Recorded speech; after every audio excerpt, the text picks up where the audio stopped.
warahmatullahi wabarakatuh. Alhamdulillahi rabbil alamin wa bihi nasta'inu ala umuri dunya waddin wassalatu wassalamu ala ashrafil anbiya'i wal mursalin wa ala alihi wa ashabihi wa man tabi'ahum bi ihsanin ila yaumiddin. Bismillahirrahmanirrahim.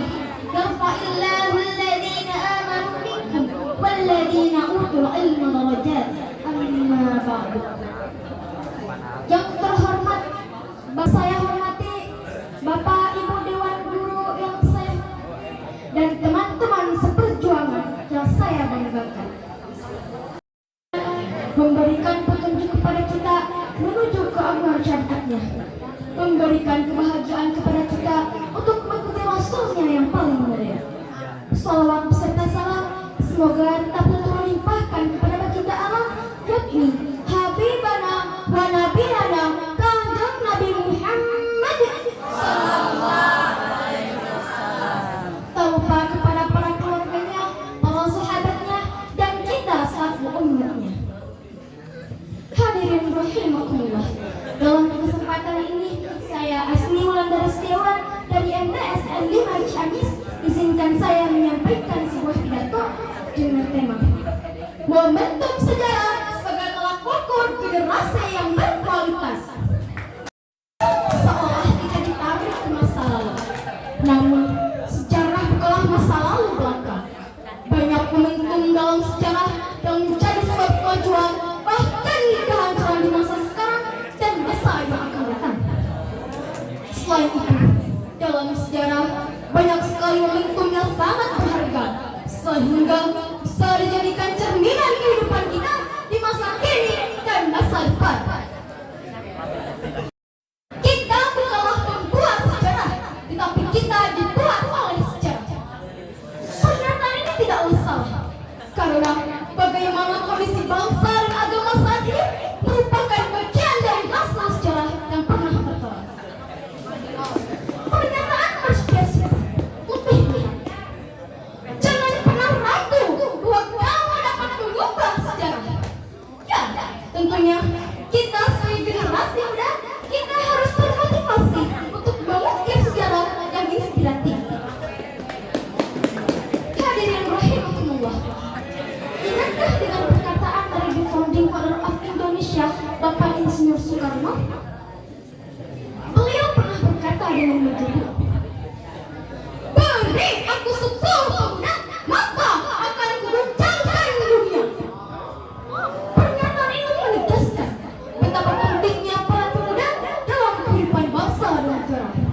Baik buruknya suatu negara dapat dilihat dari kualitas pemudanya, karena generasi muda adalah penerus dan pewaris bangsa dan negara.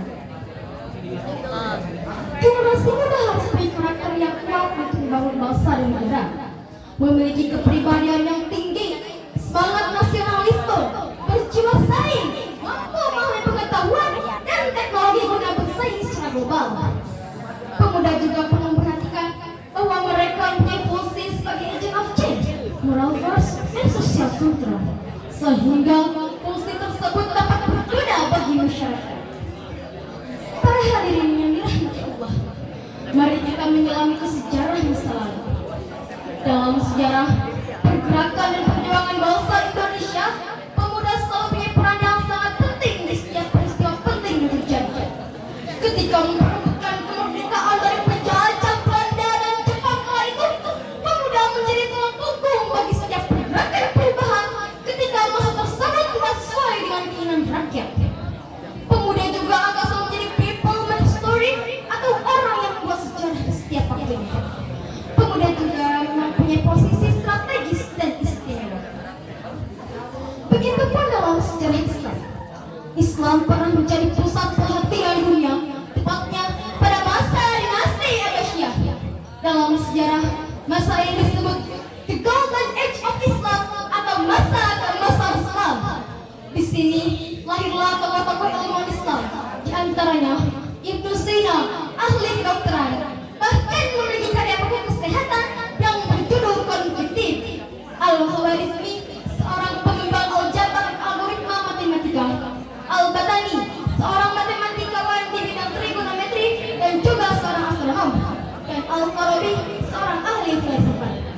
Belum lagi banyak ahli hadis, ahli fikih yang terlahir di masa ini. Sejarah tersebut membuktikan bahwa Islam dapat menjadi pusat perhatian dunia. Wahai pemuda harapan bangsa, pemudi harapan ibu putri. Lalu, apakah kita bisa mengulang sejarah emas? Tentu, nothing impossible. Tidak ada yang tidak mungkin, asalnya kita kuat dan tentunya dibuktikan dengan tindakan-tindakan yang tepat. Mari kita ukir sejarah, kita mulai hari ini, kita mulai dari diri kita sendiri.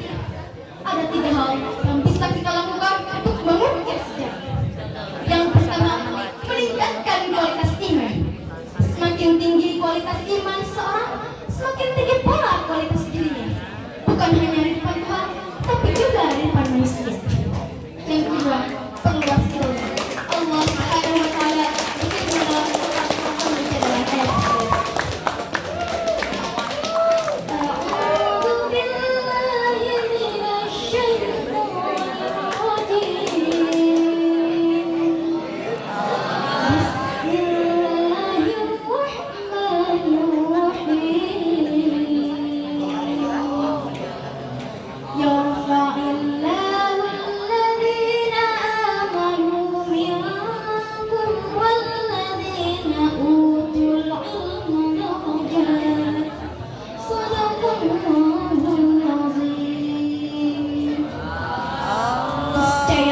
Allah akan memberikan orang-orang yang berilmu pengetahuan beberapa derajat.